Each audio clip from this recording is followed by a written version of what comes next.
ಬೆಳಗಾವಿಯಲ್ಲಿ ಕಂಡಕ್ಟರ್ ಹಲ್ಲೆ ಕೇಸ್ಗೆ big twist ಸಿಗ್ತಾ ಇದೆ. ಫೋಕ್ಸೋ ಕೇಸನ್ನು ದಾಖಲಿಸಿದ್ದ ಸಿಪಿಐ ವರ್ಗಾವಣೆ ಮಾಡಲಾಗಿದೆ. ಮಾರಿಹಾಳ ಠಾಣೆ ಸಿಪಿಐ ಗುರುರಾಜ ಕಲ್ಯಾಣ ಶೆಟ್ಟಿಯನ್ನ ಎತ್ತಂಗಡಿ ಮಾಡಲಾಗಿದೆ. ಕಂಡಕ್ಟರ್ ಮೇಲಿನ ಫೋಕ್ಸೋ ಕೇಸ್ಗೆ ಬಿ ರಿಪೋರ್ಟ್ ಸಲ್ಲಿಕೆ ಆಗಿದೆ. ಕಂಡಕ್ಟರ್ ಮಹಾದೇವ ಹುಕ್ಕೇರಿ ಮೇಲೆ ದಾಖಲಿಸಿದಂತ ಕೇಸ್ ಹಲ್ಲೆ ಕೇಸ್ ಕೊಟ್ಟಿದ್ದಕ್ಕೆ ಕೌಂಟರ್ ಕೇಸನ್ನು ಕೊಟ್ಟಿದ್ರು ಬಾಲಕಿ. ಸುಳ್ಳು ಕೇಸ್ ದಾಖಲಿಸಿದ್ದಕ್ಕೆ ತೀವ್ರ ಆಕ್ರೋಶ ವ್ಯಕ್ತವಾಗಿತ್ತು. ಇವತ್ತು ಕರವೇ ಹೋರಾಟಕ್ಕೂ ಮುನ್ನವೇ ಬಿ ರಿಪೋರ್ಟ್ ಸಲ್ಲಿಕೆ ಮಾಡಲಾಗಿದೆ. ಜೊತೆಗೆ ಮಾರಿಹಾಳ ಠಾಣೆ ಸಿಪಿಐ ಕೂಡ ಎತ್ತಂಗಡಿ ಮಾಡಲಾಗಿದೆ.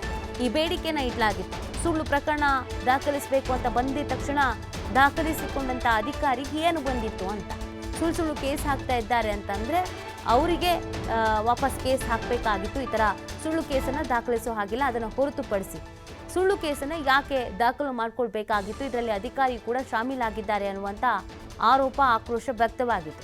ಇದೆಲ್ಲದರ ಬೆನ್ನಲ್ಲೇ ಇದೀಗ ಎತ್ತಂಗಡಿ ಮಾಡಲಾಗಿದೆ. ಆ ಅಧಿಕಾರಿಯನ್ನ ಯಾರು ಕೇಸನ್ನು ದಾಖಲಿಸಿಕೊಂಡಿದ್ರೋ ಆ ಅಧಿಕಾರಿಯನ್ನ ಎತ್ತಂಗಡಿ ಮಾಡಲಾಗಿದೆ. ಈ ಮುಖಾಂತರವಾಗಿ ಎಲ್ಲವೂ ಸರಿ ಮಾಡ್ತಾ ಇದ್ದೀವಿ ಅನ್ನುವಂಥ ಸಂದೇಶವನ್ನು ಸರ್ಕಾರ ಕೊಡ್ತಾ ಇದೆ. ಸಿಪಿಐಯನ್ನ ವರ್ಗಾವಣೆ ಮಾಡಿ ಆದೇಶ ಹೊರಡಿಸಲಾಗಿದೆ. ನೋಡಿ, ಹಲ್ಲೆ ಮಾಡಲಾಗಿತ್ತು, ಅದಕ್ಕೆ ಸಂಬಂಧಪಟ್ಟಂತೆ ಕಂಪ್ಲೇಂಟನ್ನು ಕೊಟ್ಟಿದ್ರು ಕಂಡಕ್ಟರ್. ಹಾಗಾಗಿ ಈ ಪ್ರಕರಣದಲ್ಲಿ 4 ವಶಕ್ಕೆ ಪಡ್ಕೊಳ್ಳಲಾಗಿತ್ತು. ಇದಾದ್ಮೇಲೆ ಒಂದು ಕೌಂಟರ್ ಕೇಸನ್ನು ದಾಖಲಿಸ್ತಾರೆ. ಅದು ಫೋಕ್ಸೋ. ಇದು ಸುಳ್ಳು ಕೇಸು ಅಂತ ಗೊತ್ತಿದ್ರೂ ಕೂಡ ದಾಖಲಿಸಿಕೊಂಡಿದ್ದು ಅಪರಾಧ.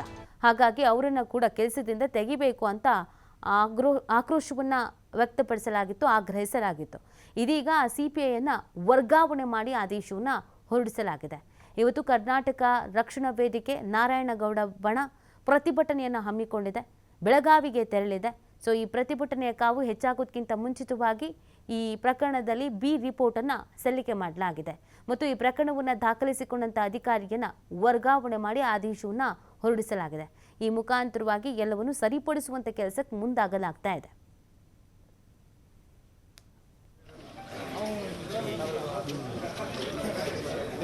ದೀಪಕ್